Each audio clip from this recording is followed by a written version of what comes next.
Assalamualaikum warahmatullahi wabarakatuh. Halo adik-adik, kembali lagi bersama saya Della Hera ini. Kali ini kita akan membahas tentang saluran pencernaan ternak ruminansia beserta fungsi-fungsinya. Nah, adik-adik, ini merupakan gambar saluran atau alat pencernaan dari ternak ruminansia.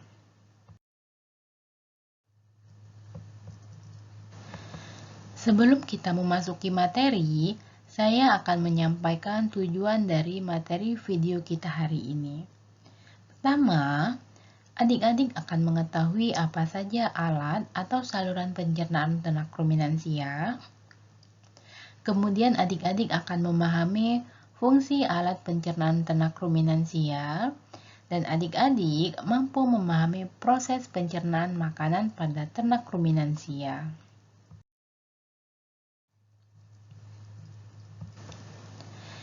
Baik adik-adik, kita akan masuk pada pembahasan yang pertama. Namun, sebelum itu, apakah adik-adik tahu apa itu ternak ruminansia? Jadi, ternak ruminansia merupakan kelompok ternak yang memamah biak yang memiliki 4 lambung. Disinilah letak perbedaannya antara ternak ruminansia dengan ternak non-ruminansia. Jadi kalau ternak ruminansia punya 4 lambung, ada rumen, retikulum, omasum, dan abomasum. Sebelum kita memasuki materi, jadi ada beberapa gerakan yang berhubungan dengan rumen. Ada prehensi, ada mastikasi, ada deglutisi, kemudian ada eruktasi, dan ada ruminasi. Nah, untuk ruminasi sendiri, dia juga ada lagi terbagi menjadi 4. Ada regurgitasi, remastikasi, reensalivasi, dan redeglutisi. Nah, adik-adik, untuk saluran pencernaan ternak ruminansia sendiri, dia pertama dari mulut, kemudian masuk ke esofagus, kemudian masuk ke lambung. Di lambung ini seperti dijelaskan sebelumnya, kalau lambung ternak ruminansia itu terdiri dari rumen, retikulum, omasum, dan abomasum. Ini berbeda dengan ternak non-ruminansia. Nah, kemudian lanjut lagi dari lambung masuk ke usus halus, kemudian masuk ke usus besar, dan kemudian ke rektum.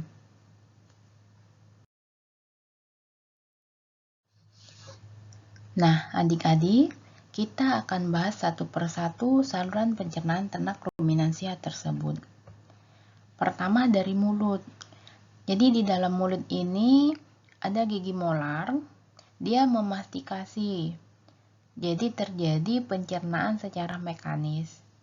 Sapi menghasilkan saliva kurang lebih 150 liter per hari. Sedangkan domba itu sekitar 10 liter per hari. Jadi fungsi saliva ialah sebagai buffer dengan pH 8,4 sampai 8,5, dan kemudian dia sebagai suplai nutrien mikroba. Jadi dia mensuplai nutrien mikroba sekitar 70%, dan ini dia akan membantu pada saat proses menelan.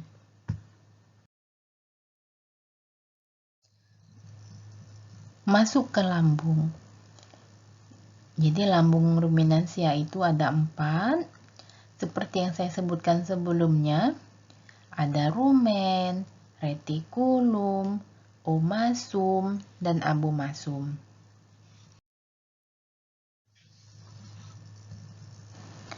Pertama, rumen.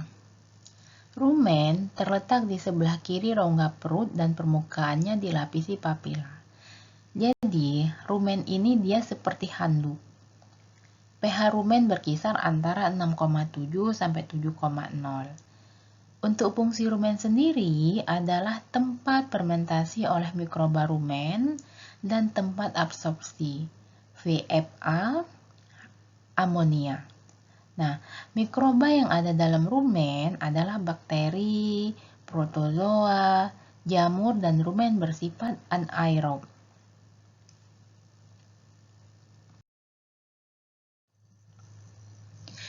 Yang kedua ada retikulum.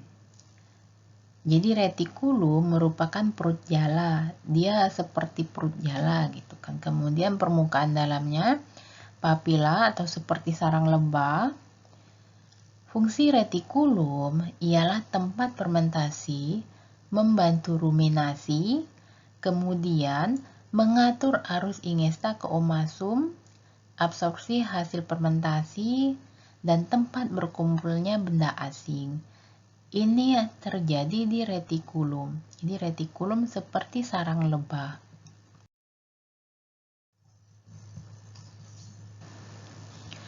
Kemudian yang ketiga ada omasum. Omasum ini dia berbentuk elif, permukaan dalam berbentuk laminae atau seperti perut buku.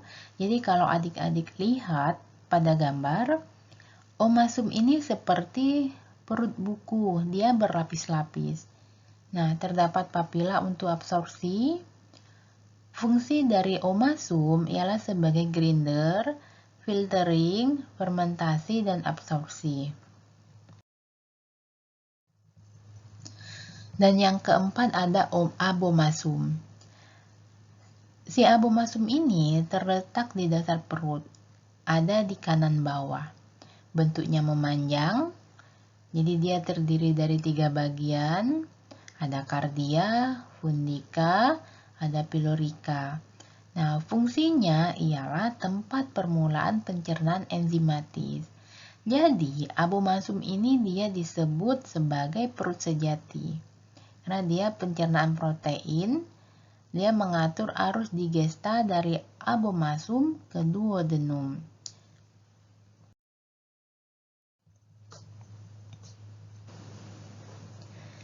Masuk ke usus halus. Fungsi pencernaan enzimatis dan absorpsi ke dalam usus halus masuk 4 sekresi. Pertama ada cairan duodenum, kaalkalis, fosfor, sama baper. Kemudian cairan empedu, dia dihasilkan di hati. K dan Na, dia mengemulsikan lemak, kemudian mengaktifkan lipase pankreas dan zat warna. Untuk cairan pankreas ialah dia ion bikarbonat untuk menetralisir asam lambung. Kemudian ada cairan usus.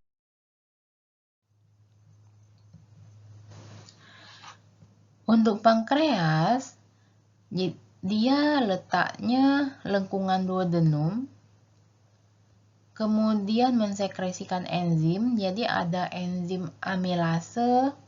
Nah, di enzim amilase ini ada alfa amilase, ada maltase, kemudian ada sukrase, kemudian masuk setelah amilase ada protease. Di protease ini ada tripsinogen, kemotripsinogen, prokarboksi, peptidase. Kemudian ada juga lipase. Nah, lipase, kemudian ada lesitinase, ada fosfolapase, kemudian ada kolesterol esterase. Kalau nuklease, ada ribonuklease, deoksiribonuklease.